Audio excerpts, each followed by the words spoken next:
Bonjour chers amis, nous voici de nouveau ensemble pour cette lueur d'espoir. Aujourd'hui, nos regards se tournent vers le livre de l'Exode au chapitre 12, versets 1, 2, 3, où le Seigneur parle à son peuple au travers de Moïse et lui demande de placer ce mois, le mois d'Abib, comme le premier des mois de l'année. Alors pourquoi le premier des mois de l'année? Ce mois qui est la tête du calendrier hébreu, à partir de ce moment, est important. C'est un mois fondateur pour une nouvelle vie, une nouvelle saison dans la vie des Israélites. En effet, pendant ce mois, le Seigneur va demander aux Israélites de mettre de côté un agneau sans défaut, un agneau mâle, qui devait être sacrifié lors du passage de l'ange de la mort sur l'Égypte.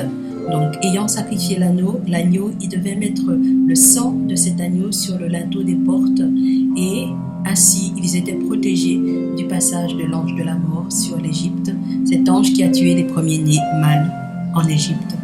C'est à ce moment-là que Dieu a vraiment jugé tous les dieux de l'Égypte. Et ici, donc, nous voyons que ce mot est important. Il devait être la tête. Ce mois devait être le premier, la tête des mois du nouveau calendrier des Hébreux. En effet, ce mois-là, les Hébreux allaient connaître la liberté qu'ils n'avaient pas eu pendant plus de 400 ans. Ils allaient connaître la liberté, sortir de l'esclavage, sortir de l'oppression, sortir du mépris des Égyptiens et enfin partir de ce pays, être libre. Le pharaon a été obstiné, mais Dieu a réussi à le faire changer d'avis. Et en effet, les Israélites sont partis.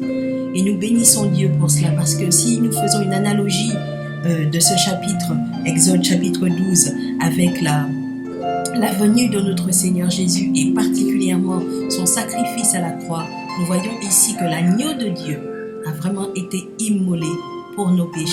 L'agneau de Dieu qui nous a gardés de la mort, qui nous garde spirituellement parlant de la mort éternelle. Et nous bénissons le Seigneur pour cela, parce que nous sommes encouragés à aller vers lui, aller vers la croix où Jésus nous a manifesté tout l'amour du Père, nous a manifesté le pardon. Il a dit au Père, pardonne-leur car ils ne savent pas ce qu'ils font. Et c'est à la croix que nous aussi, nous pouvons recevoir cette vie nouvelle. Jésus n'est plus dans le tombeau. Le tombeau est vide. La vie a jailli et a triomphé de la mort. Le Seigneur est venu pour nous donner cette vie en abondance. Dans Jean chapitre 10, il dit « Je suis venu pour que mes brebis aient la vie et qu'elles soient dans l'abondance. » Mon frère, ma soeur, mon ami, c'est ce que Dieu est venu faire pour nous. En envoyant Jésus, il est venu nous apporter cette vie nouvelle. C'était un nouveau commencement. C'était une nouvelle saison pour les Israélites. Et même si le Pharaon a poursuivi les Israélites, le Seigneur a détruit Pharaon et son armée et tous ses cavaliers dans la mer. Et le Seigneur leur a dit que vous ne verrez plus ces Égyptiens. Et en effet, ils n'avaient plus aucune raison de revenir en Égypte, puisque Dieu les avait libérés. Le livre de Corinthiens, dans l'épître de Corinthiens, deuxième épître de Paul, chapitre 5, verset 17, il est écrit que nous sommes une nouvelle créature, une nouvelle création. Et les choses anciennes sont passées, voici, toutes choses sont devenues nouvelles. Le Seigneur nous a appelés à cette vie nouvelle pour que nous puissions plus regarder en arrière. Ce temps de joug, ce temps d'esclavage, ce temps de servitude, ce temps d'oppression, ce temps où tout est emmêlé, c'est comme si nous avons les pieds attachés dans une mélasse. Ce temps est terminé. Revenons à la croix. Prenons le temps de demander pardon à Dieu pour nos fautes. Prenons le temps de nous repentir. Prenons le temps de vivre l'amour de Dieu, de nous laisser littéralement embrassé par le Père à la croix, là où Jésus a versé son sang pour nous, là où ce sang a coulé, ce sang qui nous protège de toutes les peurs, de toutes les craintes que l'ennemi peut mettre devant nous. Prenons le temps de revenir à la croix. La croix, c'est l'endroit où Jésus a dépouillé toutes les autorités, toutes les dominations. Il les a livrées publiquement en spectacle. La mort est fini. À la croix, c'était la fin de la mort. Nous n'avons plus de raison d'avoir de crainte de la mort lorsque nous sommes passés par la croix avec Jésus. C'est le sang de l'agneau qui nous couvre. C'est le sang de l'agneau qui nous protège. Mon frère, ma soeur, mon ami, aujourd'hui, si je peux t'encourager à revenir à la croix, à te rappeler qu'à la croix, c'est là que ta vie a commencé. Et tous les jours de ta vie et toutes les saisons dans ta vie, c'est là qu'elle commence.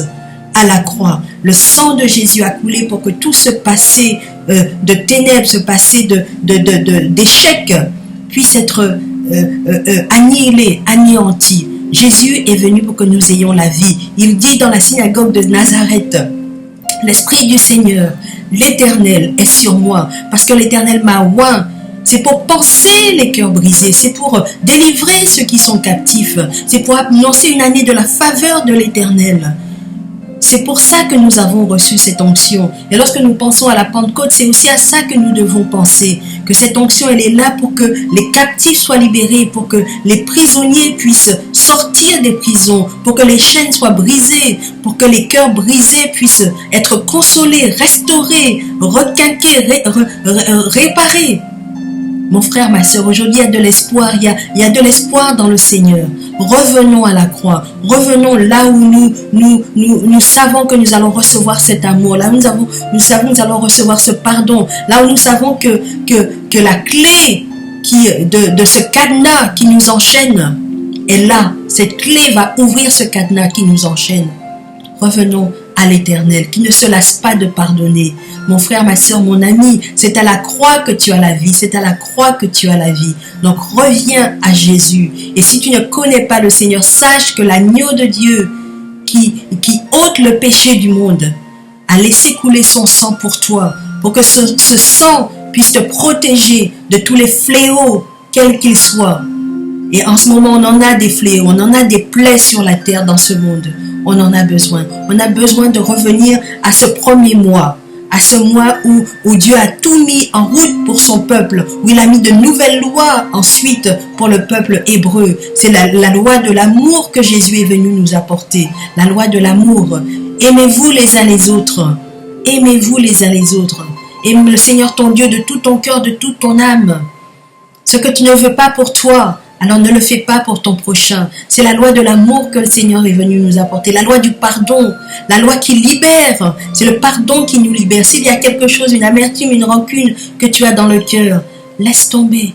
Dépose au pied de la croix. Dépose au pied de la croix. Laisse le Seigneur te libérer aujourd'hui. Parce que c'est le temps de la nouvelle saison, c'est le temps de la nouvelle vie que Dieu donne. Cette vie qui est particulière, cette vie qui est pleine de victoire. Il n'y a plus de condamnation pour ceux qui sont en Jésus-Christ. Voici, nous sommes plus que vainqueurs par celui qui nous a aimés. Celui qui est en nous est plus grand que celui qui est dans le monde. Avec le Seigneur, nous pouvons y arriver. Alors ne sois pas dans la crainte, ne sois pas désespéré, ne sois pas dans la peur. Avec Dieu, tu peux y arriver. Pour les hommes, c'est impossible. Mais avec Dieu, tout est possible. Et c'est vrai que le sang de Jésus est capable de nous préserver de bien des choses. Donc confesse encore aujourd'hui la parole de Dieu. Sache que c'est la nouvelle saison qui commence. Mais regarde à la croix. Regarde à la croix. Là où le Seigneur est venu te libérer, te protéger. Et sache qu'il vit. Et s'il vit, toi aussi tu vivras. Alors regarde à la croix. Retourne à la croix. Et prends cette vie que Jésus a laissée pour toi, a mis dans ce monde pour toi, a couché littéralement pour toi à la croix. Et que le Seigneur puisse te donner cette vie nouvelle.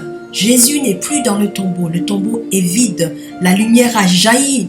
Nous avons la victoire sur la mort, la victoire sur toutes les autorités des ténèbres. Relève-toi, vaillant guerrier, car le Seigneur est avec toi.